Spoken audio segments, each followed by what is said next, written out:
Olá, minha gente maravilhosa, muito bom dia. Bendito seja sempre o nome do Senhor.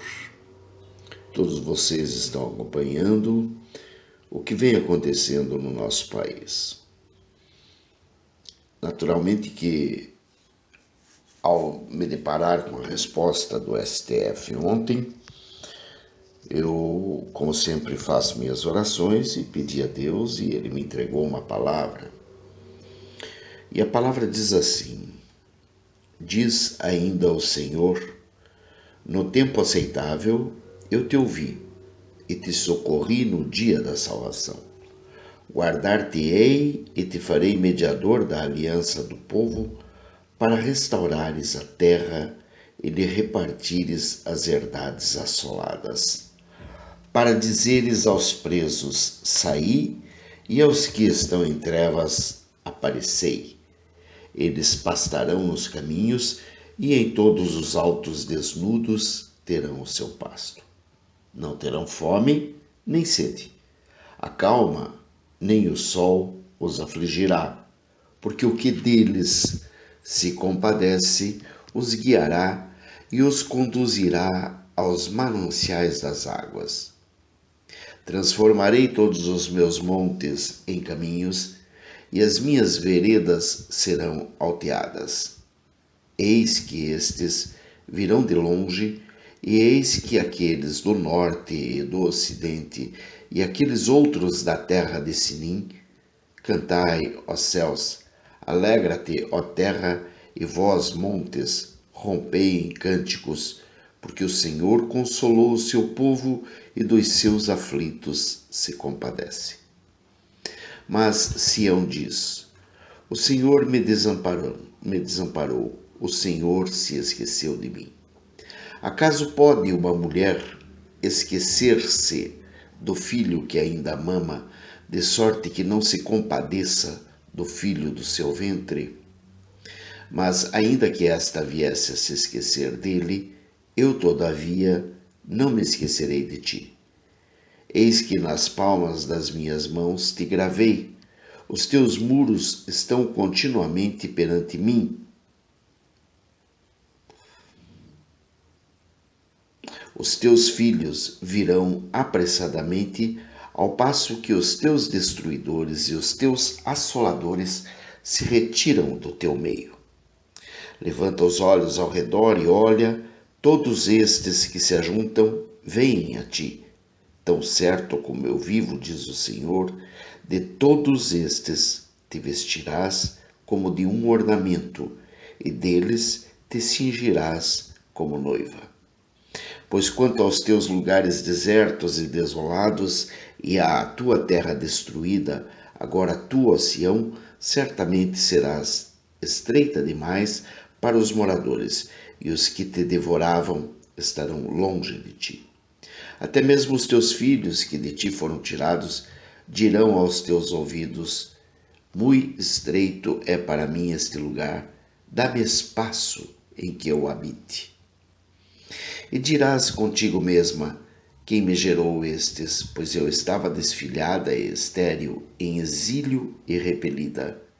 Quem, pois, me criou estes? Fui deixada sozinha, estes onde estavam? Assim diz o Senhor: eis que vos levantarei a mão para as nações, e ante os povos arvorarei a minha bandeira. Eles trarão os teus filhos nos braços, e as tuas filhas serão levadas sobre os ombros. Reis serão os teus aios, e rainhas as tuas amas. Diante de ti se inclinarão com o rosto em terra, e lamberão o pó dos teus pés. Saberás que eu sou o Senhor, e que os que esperam em mim não serão envergonhados. Tirar-se-ia a presa ao valente? Acaso os presos poderiam fugir ao tirano? Mas assim diz o Senhor: por certo que os presos se tirarão ao valente, e a presa do tirano fugirá, porque eu contenderei com os que contendem contigo e salvarei os teus filhos. Sustentarei os teus opressores com a sua própria carne e com o seu próprio sangue se embriagarão como com vinho novo. Todo homem saberá que eu sou o Senhor, o teu Salvador e o teu Redentor, o poderoso de Jacó. Oh, glória! Pois muito bem, esta palavra que está no livro de Isaías, capítulo 49, versículos 8 a 26, e que nos diz acerca da restauração de Israel, ou seja, da restauração de nossa cidade, da restauração dos nossos valores, da restauração dos nossos principais meios que nós precisamos ter para poder manter a nossa sociedade ativa, ou seja, a ética, a moral, os bons costumes, enfim, tudo aquilo que norteia uma sociedade para que ela possa entrar dentro de um conceito dito social. Quer dizer, não basta você querer ser uma sociedade. Você tem que ter nortes, você tem que ter conceitos. Porque Deus é quem fala sobre a glória, e sobre a glória especialmente daquele que está sendo desprezado. É Ele quem nos mostra que Ele virá como mediador e como redentor para nós. É Ele quem vai nos dar, apesar de estarmos aborrecidos, de estarmos massacrados por nossos inimigos, é Ele quem vai nos dar a trégua, enfim, a libertação. É Ele quem vai nos permitir que vejamos a distribuição de toda a terra para seus filhos. Nós não vamos ter uma terra do jeito que esses canalhas querem. Não, nós teremos sim a nossa terra e distribuída segundo os conceitos do que Deus queira. Porque nós não podemos ignorar que todo esse povo está em cegueira espiritual. Porque eles é quem tem rejeitado a Cristo. E, portanto, eles é quem pastarão pelos caminhos, eles é que não voltarão em paz para suas casas. Nós sim, nós teremos paz, até mesmo para voltar para nossas casas, porque estaremos tirando proveito até mesmo de todos os obstáculos que foram impostos a nós.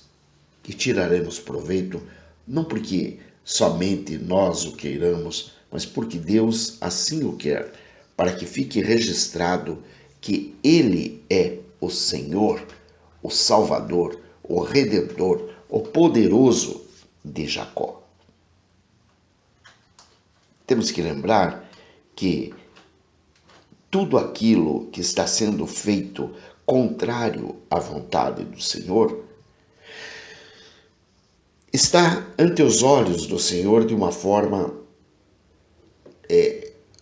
como se estivesse agredindo a Ele, ou seja, a adoração a outros deuses, o colocar o crédito daquilo que é feito pelo Espírito Santo sobre a pessoa de outros, quando na verdade quem está fazendo é o Espírito Santo de Deus. Ele não quer isso. Ele fica horrorizado com isso. Isso lembra exatamente aquilo que se fazia antigamente, quando se colocava uma tatuagem no corpo, representando alguma pessoa ou algum ente querido, até mesmo que tivesse morrido. E essa tatuagem que representava essa pessoa, que era feita na pele, né, ela ficava, e era um costume pagão, era um costume que as pessoas faziam como se a pessoa que morreu permanecesse viva em contato com aquela pessoa que estava com a tatuagem. Isso era proibido pelo povo de Deus. É proibido ao povo de Deus, proibido por Deus.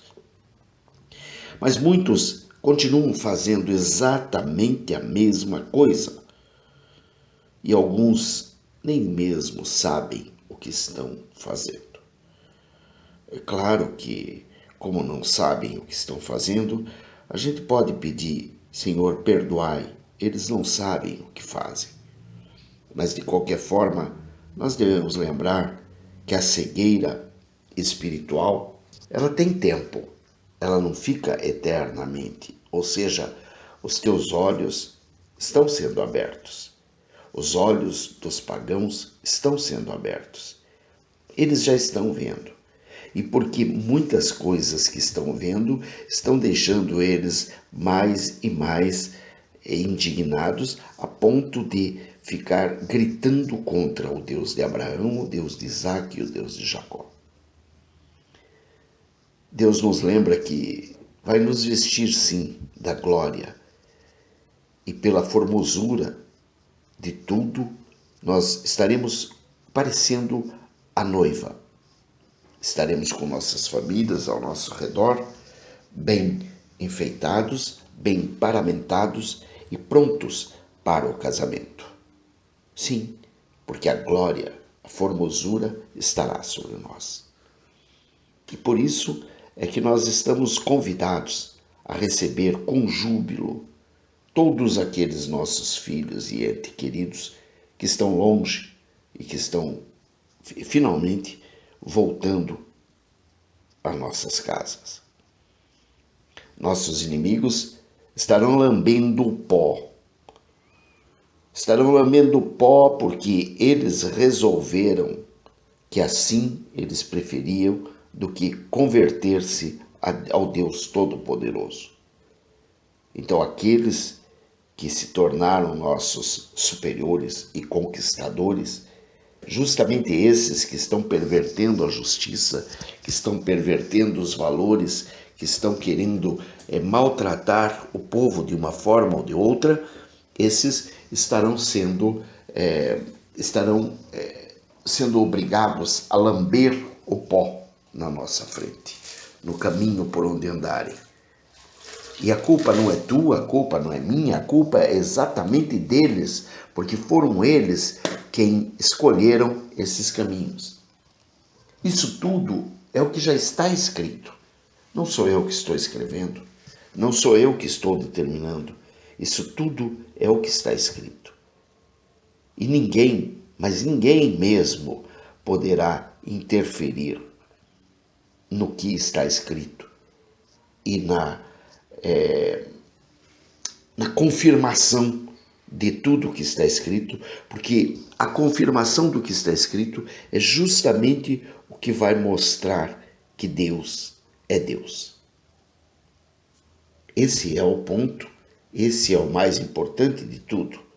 Não importa como você queira ou como eu queira, o ensinamento que está escrito, ele se repete e ele se confirma para que fique a glória a Deus.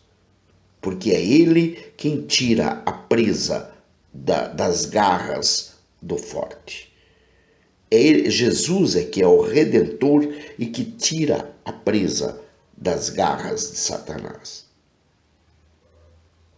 É o castigo que o Senhor faz cair sobre todos aqueles que ousaram travestir-se de opressores.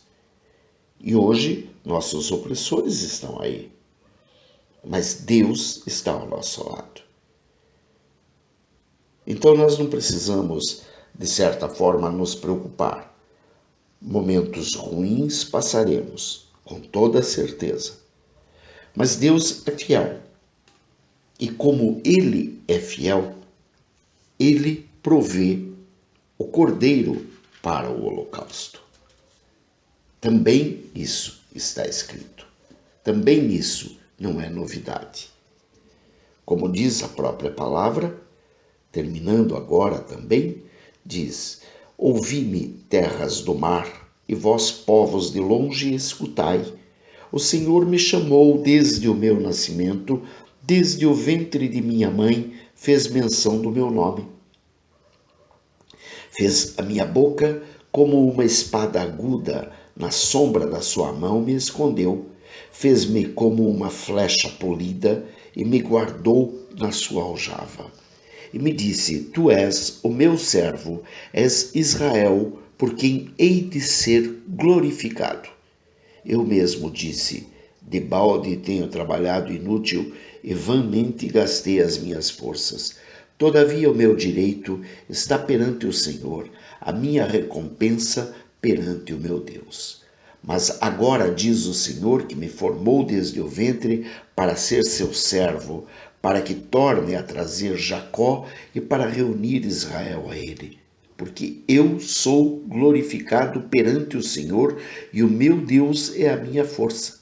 Sim, diz ele, pouco é o seres meu servo, para restaurares as tribos de Jacó e tornares a trazer os remanescentes de Israel.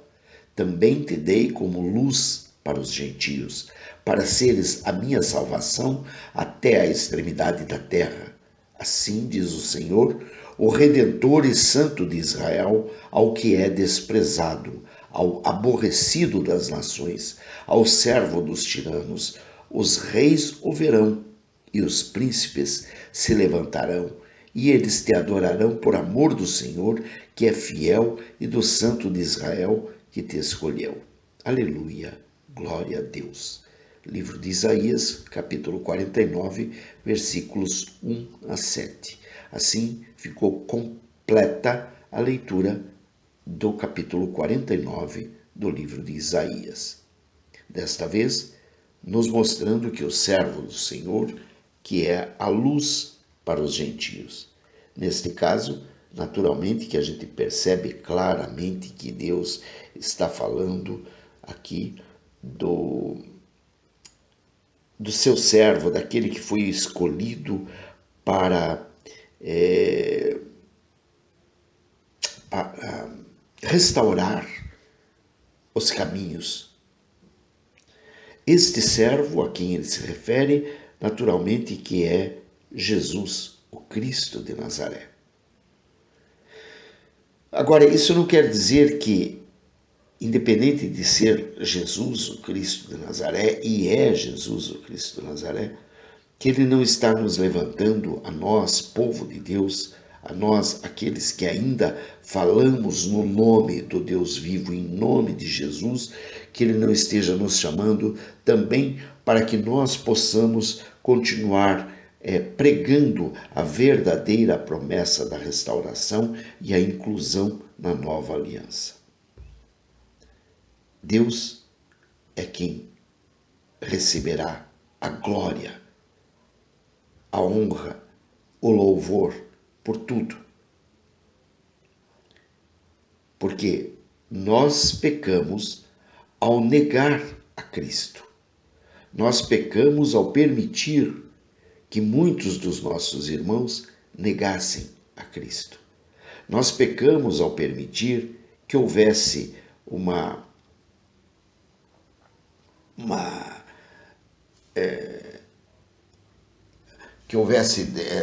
em todos os lugares uma espécie de isso pode, aquilo também pode, isso não está incomodando, então deixe que faça. Não, não é deixe que faça. Nós não podemos relativizar absolutamente nada. A palavra é sim, sim, não, não. Se nós relativizarmos, nós estaremos também negando a Cristo. A relativização gera a falta do compromisso para com Deus. Havendo a falta do compromisso para com Deus, haverá a quebra do nosso compromisso. Havendo essa quebra, o inimigo entra, deita e rola. Nós temos que lembrar que realmente os nossos inimigos estão aí. Nós temos que lembrar que Deus, sim, levantou homens e mulheres cristãos para fazer a diferença em nosso meio. Então está na hora de sermos, como diz a própria ministra Dâmaris, para o mundo sermos terrivelmente cristãos. Para que nós possamos também fazer a nossa parte, para que nós possamos, enfim, levar a verdadeira palavra do Senhor. Mas a verdadeira palavra do Senhor, e não promessas esdrúxulas, promessas capciosas, promessas mentirosas que Deus não está falando. O que Deus fala é que no mundo tereis aflições, mas tem de bom ânimo, porque o Senhor Jesus também passou por todas elas e venceu a todas elas. E que, portanto, se ele, sendo o Filho do Deus vivo, tendo passado em carne, ou seja, como um ser humano por tudo isso e venceu a tudo isso, é porque ele sabe que nós também poderemos passar por tudo isso e vencer a tudo isso, conforme ele mesmo nos mostra na Santa e Sagrada Palavra. Nós não podemos ignorar isso, minha gente. Nós temos que nos lembrar disso. Isso é o que o Senhor me mandou trazer. Que Deus te abençoe, que Deus te proteja, que Deus te guarde, que Deus te liberte, que Deus te restaure, em nome de Jesus. Grande e maravilhoso Deus, eu não sou digno, mas a tua graça me basta. Eu te peço que desça sobre nós o manto de sangue carmesim, bem como a armadura completa descrita em Efésios 6, 10 a 18, para que assim, devidamente cobertos, nós possamos estar na brecha, intercedendo por nossos irmãos, quer seja para a cura física, mental, espiritual, material, financeira, enfim. Aquilo que meu irmão necessitar, Senhor, ó Deus Todo-Poderoso, ó Deus de Abraão, de Isaac e de Jacó, ó Deus de nosso Senhor e Salvador Jesus Cristo de Nazaré, provê, em nome de Jesus. Amém e amém. Beijos, bye, fui.